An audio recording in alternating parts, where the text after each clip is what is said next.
होता ही क्या है मॉक टेस्ट देने से, बस मार्क्स कम आते हैं और हम डीमोटिवेट हो जाते हैं। क्यों देने हैं? उतने टाइम में तो हम एक टॉपिक कवर कर लेंगे। ऐसा क्या हो जाएगा मॉक टेस्ट देने में कि हमारा 4 महीने के अंदर सिलेक्शन हो जाएगा, या फिर हम नीट की वो रैंक ले आएंगे या वो ड्रीम कॉलेज पालेंगे। क्या सच में सिर्फ मॉक टेस्ट देने से ऐसा हो सकता है? Today will talk about the biggest mistakes of all NEET aspirants. ऐसी क्या मिस्टेक है जिसकी वजह से 17 लाख बच्चों में से सिर्फ 1% बच्चा सेलेक्ट होता है? वो 1% बच्चा ऐसा क्या करते हैं जो बाकी के 99% बच्चे नहीं करते?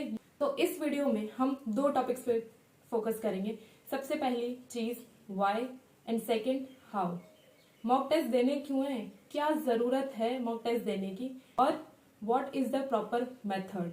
एक प्रॉपर मेथड होता है जिसके हिसाब से ही आपको मॉक टेस्ट देना होता है। तो सबसे पहली बात तो मैं ये रिकमेंड करना चाहूंगी कि आप 2 से 5 वाले टाइम स्लॉट में ही पेपर दीजिए। उसकी वजह से एग्जाम डे वाली जो एंजाइटी होगी वो काफी हद तक आपकी कम हो जाएगी।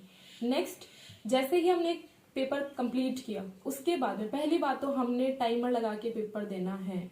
अब मान लो हमने एक मॉक टेस्ट दिया और उसके अंदर हमारे 20 क्वेश्चंस गलत हो गए, तो उन 20 क्वेश्चंस को कैटेगराइज करो, क्यों गलत हुए वो। सबसे पहली चीज, क्या वो सिली मिस्टेक थी? सेकंड, क्या वो हमें कंसेप्ट नहीं आता था? थर्ड, वो चीज हमने कभी देखी भी नहीं है? एंड फोर्थ, वो हमसे बस उस वक्त नहीं हो पाया, बाकी जब हमने घर पे आके उसे सॉल्व किया तो वो हो गया। अब बात करते हैं सिली मिस्टेक की। सिली मिस्टेक क्या होती है? सिली मिस्टेक बिल्कुल वो नहीं होती कि हम 2 ऑप्शन में अटक गए और फिर हमने जो चुना सवाल, वो मतलब जो ऑप्शन हमने चूज किया वो गलत चूज किया। नहीं, वो सिली मिस्टेक नहीं है। सिली मिस्टेक क्या होती है कि भाई 5 into 4 20 करना था और हम 25 करके आ गए, that is silly mistakes.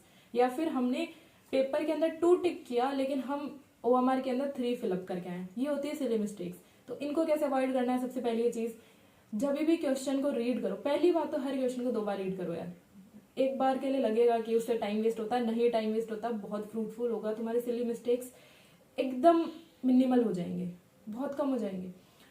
Next is underline the question. Underline, हर एक चीज को अंडरलाइन करो। बहुत बार क्या होता है सवाल के अंदर, स्टेटमेंट वाले सवाल स्पेशली जो आते हैं उसमें क्या होता है, एक स्टेटमेंट लिखा हुआ होगा, लास्ट में लिखा होगा एक्सेप्ट, हम वो एक्सेप्ट भूल जाते हैं सवाल पूरा पढ़ते पढ़ते। उसे पहले अंडरलाइन कर लो ना, ताकि जब तक तुम सवाल कंप्लीट करो तुम्हें वो दिख जाए कि हाँ पूछा तो ये चीज थी, हम कहीं भटक ना जाए हम कि पूछा क्या था और हम जवाब देना क्या चाह रहे हैं। नेक्स्ट चीज, सारे ऑप्शंस पढ़ने हैं हमें। बहुत बार क्या होता है, एक प्रॉपर कोई एक लाइन लिखी हुई होगी NCERT की और फिर फर्स्ट ऑप्शन के अंदर हमें वैसा ही आधा अधूरा सा आंसर मिल जाएगा। हम सोचेंगे अरे यार ये तो हाँ मैंने पढ़ रखा है, हमने टिक किया, OMR में फिल कर दिया। नहीं, गलत है। 4 ऑप्शंस पढ़ो, क्या पता उसका प्रॉपर आंसर 4th ऑप्शन में दे रखा हो, लेकिन हम तो वहां तक पहुंचे ही नहीं, तो हमें कैसे पता लगेगा? तो हमेशा ये हैबिट बनानी है, हमने अंडरलाइन करना है, हमने पूरे क्वेश्चन को अच्छे से रीड करना है एंड पूरे ऑप्शंस को रीड करना है। नेक्स्ट चीज, जो हमारी कंसेप्ट की वजह से गलतियां हुई, तो हमने क्या करना है, उस चैप्टर के उस टॉपिक को वापस उठाना है और पूरा का पूरा टॉपिक वापस पढ़ना है कि इस बार तो हो गया गलत, कोई बात नहीं, लेकिन नीट में या अगले मॉक टेस्ट में ये चीज कभी गलत नहीं करूंगा मैं। तो ऐसे करते करते अगर आपने हर टेस्ट में इंप्रूव किया, तो आपको क्या लगता है नीट में नए सवाल आते हैं या आपको क्या लगता है NCERT से बाहर सवाल आते हैं? NCERT की बुक्स और प्रीवियस ईयर क्वेश्चंस आपको अपनी ड्रीम कॉलेज तक पहुंचा सकती है। मेरे भी पहले बहुत कम मार्क्स आते थे, मैंने कोई 600 से जर्नी थोड़ी ना शुरू करी थी, मैंने भी 200-300 मार्क्स से जर्नी शुरू की थी अपनी।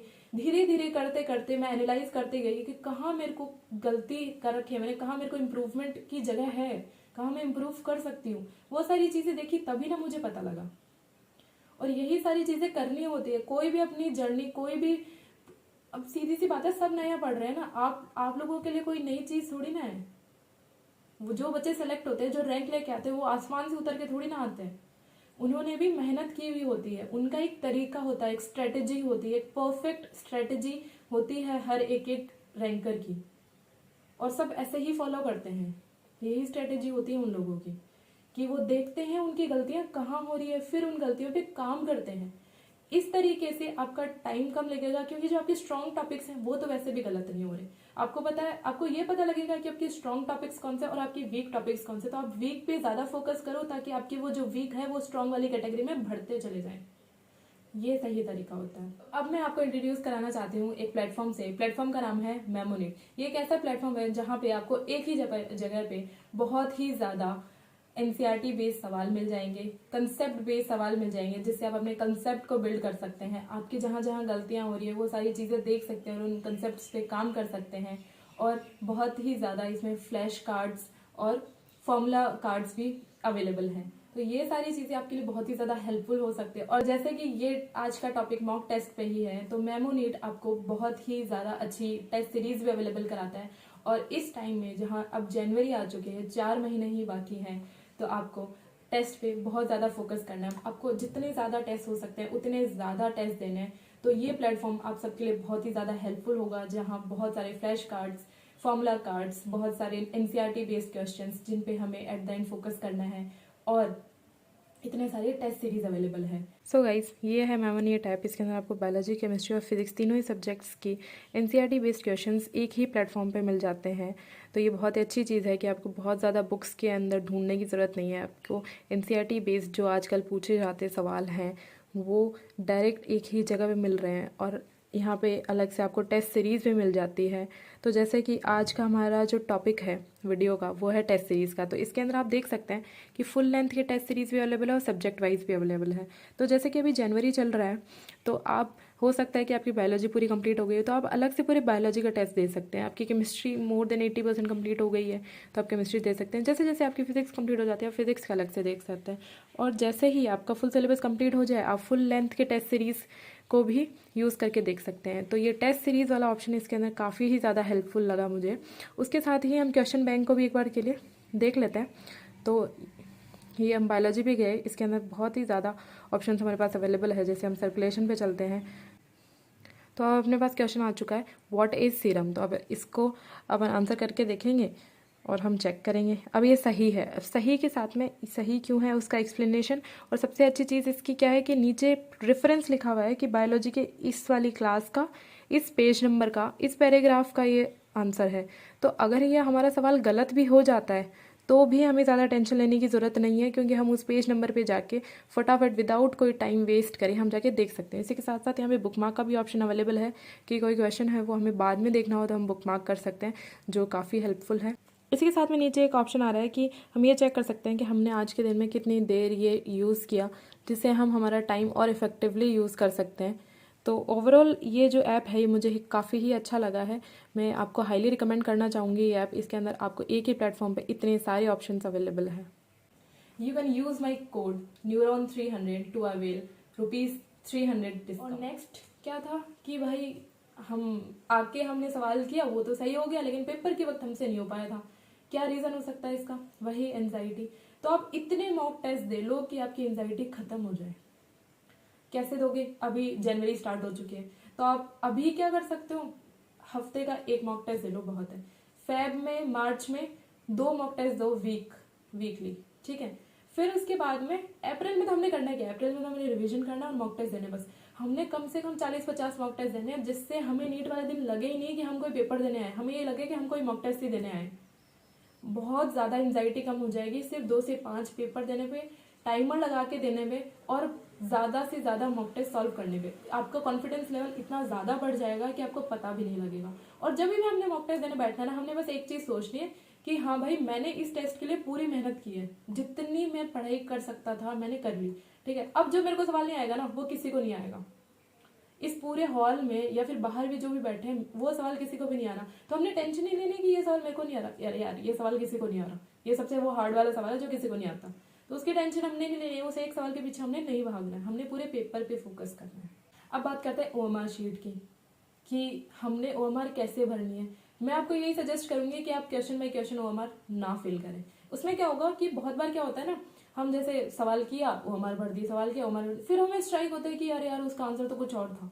नहीं, ऐसे नहीं करना है। या मैं ऐसे करती थी कि मैंने बायो कंप्लीट की, उसके बाद मैंने ओएमआर फिल की, फिर मैंने केमिस्ट्री की, फिर मैंने ओएमआर फिल की, फिर फिजिक्स की, फिर ओएमआर फिल की। लास्ट के लिए नहीं छोड़ना है। ऐसा हो सकता है कि आपके पास टाइम ना बचे, आप पूरी ओएमआर नहीं फिल कर पाओ, तो पहले आपको टाइम मैनेजमेंट आना चाहिए और आपको लास्ट के लिए पूरी ओएमआर नहीं छोड़नी। आपको धीरे धीरे करके स्लॉट्स में ओएमआर को फिल करना और अच्छे से देख के फिल करना है, ताकि आपकी ओएमआर की वजह से आपका सिलेक्शन ना रुके।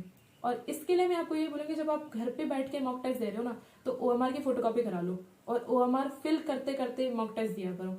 उससे बहुत ज़्यादा इंप्रूवमेंट हो जाएगा। मेरे खुद के मार्क्स इंप्रूव हुए थे क्योंकि मैं भी ओएमआर में गलतियां कर देती थी। और गलतियां करना बहुत ही बेसिक चीज़ है, हर कोई गलतियां करता है, एक टॉपर भी गलती ही करता है स्टार्टिंग में, लेकिन हर कोई इम्प्रूव करता है। जिसे भी रैंक चाहिए वो इम्प्रूव करता है, उसमें वो भूख होती है कि हम इम्प्रूव करें, हमें उस रैंक तक पहुंचना है, हमें उतने मार्क्स लाने हैं। तो अगर आप में वो भूख है तो वो अपने इस जोश को 4 महीने अच्छी जगह पे अच्छी स्ट्रेटेजी के साथ में लगा दो। सच बता रही हूँ, आपको अपनी ड्रीम कॉलेज में जाने से कोई नहीं रोक सकता। अब नेक्स्ट एक दिक्कत और भी होती है बच्चों के कि भाई हमारी कोचिंग में तो एनसीईआरटी के बाहर के भी सवाल आते हैं, तो हमने तो कोचिंग में भी अच्छे मार्क्स लाने, हमने वहां पे भी टॉप करना है। सीरियसली बता रही हूँ, बहुत सारे लोग मैंने देखे हैं जो कोचिंग के अंदर टॉप करते हैं और नीट के अंदर सिलेक्शन नहीं ला पाते। हमारा मेन टारगेट क्या है? NEET is the main target ना। तो हम कहाँ फोकस कर रहे हैं? कोचिंग्स पे नहीं ध्यान देना। अगर आपसे वो सवाल हो पा रहा है, आपको लग रहा है कि एनसीईआरटी जैसा ही है, थोड़ा सा ही मॉडिफाई करके उसको पूछ रखा है, थोड़ा सा ही उसको स्टैंडर्ड उसका बढ़ा दिया गया है, तो आप उसे करो, श्योरली करो, उससे आपकी नॉलेज बढ़ेगी। ऐसे क्वेश्चंस आपकी रैंक इंप्रूव कराती है। लेकिन आपको उस क्वेश्चन की हवा ही नहीं लग रही है, आप बेफालतू में परेशान हो जा रहे हो, आपका टाइम खराब हो रहा है, नहीं करना है। और कोई भी सवाल करते वक्त हमें यह ध्यान रखना है कि उस एक सवाल से हमारा सिलेक्शन नहीं हो रहा है। हमने सबसे पहले इजी क्वेश्चंस जो हो रहे हैं हमसे वो करने हैं। नहीं हो रही गोला लगाओ, आगे बढ़ो, नहीं हो रही गोला लगाओ, आगे बढ़ो। एक और चीज मैं बोलूंगी जिसका आपको बहुत ज्यादा ध्यान रखना है। बहुत बार क्या होता है ना, हम दो ऑप्शंस के अंदर अटक जाते हैं कि हमने एलिमिनेशन मेथड से सवाल किया है, हमने दो ऑप्शंस के अंदर देखा और हमारा तुक्के से सही वाला टिक लग गया। अब क्या होगा, जब हम एनालाइज कर रहे होंगे तो हम वो तुक्के वाले, अब तो वो तो सही हो गया ना, तो वो तुक्के वाले सवाल को क्यों देखेंगे हम, तो हम उसको देखेंगे ही नहीं। लेकिन जब अपन पेपर कर रहे होंगे, इतना टाइम सबके पास होता है कि अपन साइड में जी लिख ले कि वो गैस क्वेश्चन है, टी लिख ले कि यार वो तुक्के वाला सवाल है, ये हमने तुक्के से किया, इसका कंसेप्ट हमें नहीं आता अच्छे से। हो सकता है आपको थोड़ा बहुत आता हो इसलिए आपने कर लिया हो, या आपने पूरा ही तुक्का लगा दिया, उसको साइड में मार्क कर लो स्पेशली कि हाँ ये सवाल हमें नहीं आता, हमने जाके इसको पढ़ना है। क्योंकि क्या पता वो नीट में आ जाए, और क्या पता आपने उस वक्त जो तुक्का लगाया था आपको वो याद ही ना रहे कि आपने क्या तुक्का लगाया था। इतने सारे टेस्ट दोगे आपको क्या याद थोड़ी ना रहता है।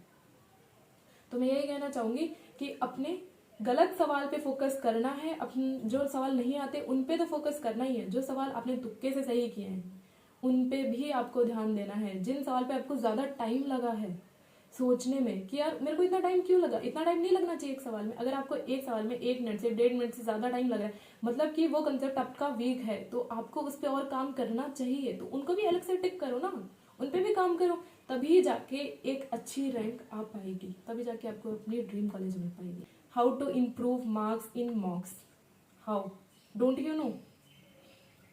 ऐसा कौन सा नीट एस्पिरेंट है जिसे ये नहीं पता कि कैसे मॉक टेस्ट में मार्क्स बढ़ाने हैं? सबको पता है, सिर्फ 2 चीजें चाहिए, सिर्फ दो वर्ड्स हैं और सारा खेल खत्म है। What are those 2 words? Analyse and study, that's it, analyse and study. But analyse कैसे करेंगे, हम तो मॉक टेस्ट ही नहीं दे रहे, तो कुछ नहीं हो सकता। सारे बच्चे मेहनत कर रहे हैं यार, ऐसा कोई नहीं है जो मेहनत नहीं करना चाह रहा। ऑब्वियसली किसी को अपना टाइम खराब करने में कोई मजे नहीं आते, ठीक है, सब पढ़ रहे होते हैं। बट मोस्ट ऑफ द बच्चा क्या कर रहा होता है कि नहीं यार मॉक टेस्ट नहीं देना, उसके मार्क्स से हम डिमोटिवेट हो जाते हैं, हमें नहीं देना, तो हम सिर्फ पढ़े जा रहे हैं। हमने बुक उठाई, ये चैप्टर कंप्लीट कर लिया, चलो ठीक है, नेक्स्ट चैप्टर कंप्लीट कर लिया, चलो ठीक है, हमारी ऑलमोस्ट बायो हो चुकी है, हमने आधी से ज्यादा केमिस्ट्री कर ली है, फिजिक्स हमारी कुछ पल्ले पड़ रही है अब जाके। पर सीरियसली ये सारी चीजें काम करेंगी? मुझे तो नहीं लगता, क्योंकि जब तक आप लोग मॉक टेस्ट नहीं देंगे तब तक आपको पता क्या चलेगा आपकी गलती क्या है। जब आप मॉक टेस्ट देंगे तभी तो आपको अपनी गलतियां पता लगेंगी। ऐसे कैसे पता चलेगा? जब आप मॉक टेस्ट देंगे, मान लो आपके 20 सवाल गलत हुए, तो उन 20 सवाल को देखोगे तभी तो पता लगेगा कि आपके कौन से चैप्टर में कौन सा टॉपिक वीक है। ऐसे नहीं पता चलता कुछ भी, ऐसे अंधाधुंध पढ़ते जाओ कुछ नहीं होगा, सिर्फ हार्डवर्क कुछ नहीं कर सकता इसमें। नीट की जर्नी ऐसी है कि आपको 4 महीने सिलेक्शन क्या आपकी ड्रीम कॉलेज दिला सकती है।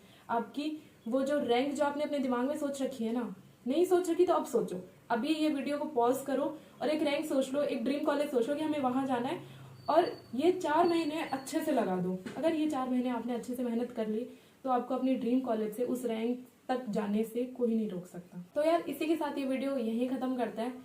आई होप आपको समझ आया होगा कि मॉक टेस्ट की इंपॉर्टेंस क्या है और इन 4 महीनों में आपका स्कोर बहुत ज़्यादा बढ़ सकता है। मैं पर्सनली अपनी चीज़ बता रही हूँ, मेरे लास्ट में मैं सिर्फ मॉक टेस्ट और रिविजन्स करती थी। बहुत ज़्यादा मैंने मॉक टेस्ट दिए थे जिसकी वजह से मेरा स्कोर इतना ज़्यादा बढ़ पाया था, क्योंकि लास्ट में मैंने हर चीज पढ़ तो ली थी लेकिन मुझे ये समझ नहीं आ रहा था कि मेरी गलतियां क्या हैं। तो वो गलतियों को पकड़ मैंने एक एक करके ठीक करना शुरू किया और वो हर एक गलती मेरे प्लस पॉइंट्स में चली गई, मेरी स्ट्रेंथ बन गई और उसी वजह से मैं इतना अच्छा स्कोर ला पाई और इतनी प्रेस्टिजियस कॉलेज में आ पाई। तो मैं आपको बस यही कहूंगी कि अपने मॉक टेस्ट पे अब बहुत ज्यादा ध्यान दीजिए। अब आपका रिवीजन, अब आपका स्केड्यूल, आपकी स्ट्रेटेजी, आपके मॉक टेस्ट, हर चीज बेस्ट लेवल पे होनी चाहिए। आपकी तैयारी की हर एक चीज बेस्ट लेवल पे होनी चाहिए ताकि आपको आपका ड्रीम कॉलेज जरूर मिले।